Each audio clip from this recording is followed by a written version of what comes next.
One of the most interesting yet ambiguous mythologies among all the others is Egyptian mythology. This uncertainty differentiates it from other mythology and gives rise to mysteries and more differently proclaimed but intriguing tales. A prime example would be the name Horus. Why did I say the name instead of God? Well, that is because the name is affixed to not one, but two of the most important deities in the Egyptian pantheon. Horus is the most significant of the Abian deities, and he appears in several ways and is portrayed so differently in diverse inscriptions that it is practically difficult to tell who the real Horus is. Most often, the name Horus is used to refer to a variety of falcon gods. While this is certainly true, the name Horus is typically used to refer to either the oldest of the first five gods, Horus the Older, or the son of Isis and Osiris, Horus the Younger, who triumphed his uncle Seth and brought peace to the country. One of the earliest Egyptian gods is Horus, who has been mentioned since the beginning of Egyptian history. The falcon is Horus's most frequent iconographic incarnation, which is shown as a winged sun disk, signifying the Horus of Bedet, a village in the Nile Delta, and a significant falcon god worship center. This is one of the most widespread images in Egyptian religious architecture, and there are thousands of examples in museums and in monuments. Horus was the son of Osiris, the god of the dead, and Isis, the goddess of love, and was directly linked with the kingdom. According to a popular legend from the late period, Seth killed his brother Osiris and then pursued his wife and their son. Isis then took the young Horus and escaped to Delta, hiding in a marshy place. Isis left Horus unsupervised as she went off to look for food. When she came back, Horus was in excruciating pain after being bitten by a poisonous snake. Isis cried out in desperation and called the gods to assist her. Hathor and Thoth arrived almost immediately to the spot, and Thoth, being the god of medicine, promptly saved the child from death. As a result, Horus became known as the child who survived a mortal bite. People would have steels depicting Horus stepping over crocodiles and clutching poisonous animals for protection. They either kept steels in their home or built them in particular temples to seek Horus's protection. Horus was represented as the perpetual antagonist of his father's killer, Seth. A balance between the two resulted in harmony for both Upper and Lower Egypt, but only one of them could stand for the pharaoh. According to a well-known narrative called The Contendings of Horus and Seth, a group of 9 gods met after Osiris's death to decide which deity would succeed him as the king. The most plausible candidates were Seth and Horus. The former was Osiris's direct descendant, although he was inexperienced and immature. The latter was Osiris's brother, who was far wiser but also responsible for Osiris's death.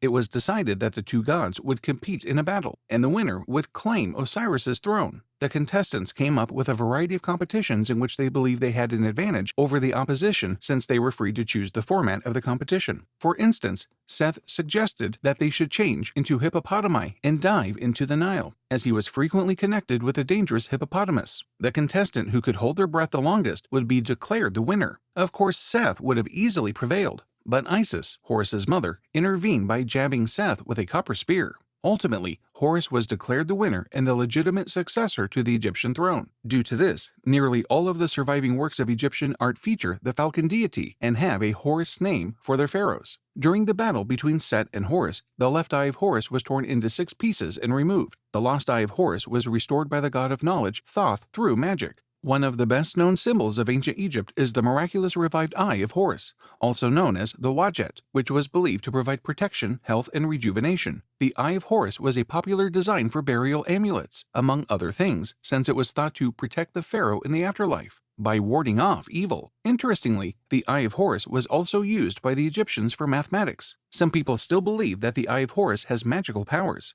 To protect themselves from negativity, some wear it as jewelry. In countries bordering the Mediterranean, fishermen paint it on their boats. Moreover, it is used in the occult and considered by some a satanic symbol. Horus is one of the few gods whose exact ancestry is known as Horus. He was born in the Greek-speaking city of Heracleopolis, also known as Nekhen, where he was revered as Horus of Nekhen throughout the Old Kingdom. As his religion quickly spread across the nation, the falcon god began to emerge in several locations as a local deity, going by various titles and epithets. In the later eras, he was worshipped as a child deity under the name Harpocrates, Horsiasis, or son of Isis, when he occasionally made appearances as a kid with his mother Isis. Horus is frequently shown as an elderly man in the Kom Ombo temple, which is close to the first cataract of the Nile. The sculptures and paintings are referred to as Hero-Eris, Horus the Elder, a symbol of knowledge and expertise. Last but not least, the falcon deity was revered in several Egyptian villages and cities as Herakti, or Horus of the Horizon, and was closely related to Ra, the sun god.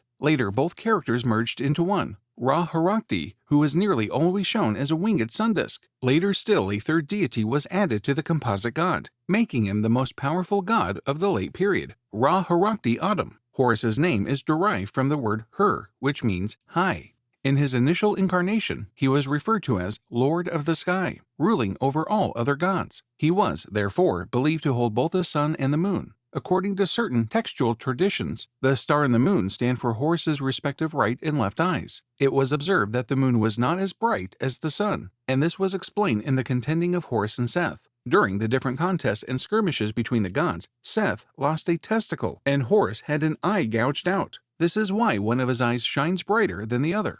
As also stated earlier, Horus merged with Ra and became known as Ra-Harakti, the morning sun. Most representations of this composite deity depict him as an anthropomorphic falcon with a sun disk perched over his head. One extremely rare ivory comb from the First Dynasty depicts a boat with a falcon atop it and two wings spread outwards, suggesting that this was the solar bark and that the falcon deity traveled the skies as the sun god. After Horus's death, each of his four sons, Duamutef, Hapi, Imseti, and Kebiswenef, guarded a different one of his organs. Horus could observe the realm of the living through his four sons, who guarded his vital organs. 4 canopic jars with mummified mummies each had a picture of one of the 4 Horus sons on it. It was claimed that they served as the jar's protectors of the organs. The 4 gods represented the cardinal points of the compass and were in turn protected by 4 different goddesses. Baboon-headed Hapi, who in turn received protection from the goddess Nephthys, guarded the deceased lungs. The human-headed Imseti shielded the deceased's liver under the protection of the goddess Isis. The deceased's stomach was shielded by the jackal-headed Duamutef, who in turn was protected by the goddess Neith. Last but not least, the falcon-headed deity Kebiswenef guarded the deceased's intestines, while also being protected by the goddess Serket. And that's about it for the story of Horus. If you enjoyed the video, make sure to like the video and subscribe to our channel. We'll see you in another video. Until then, stay mythically mad.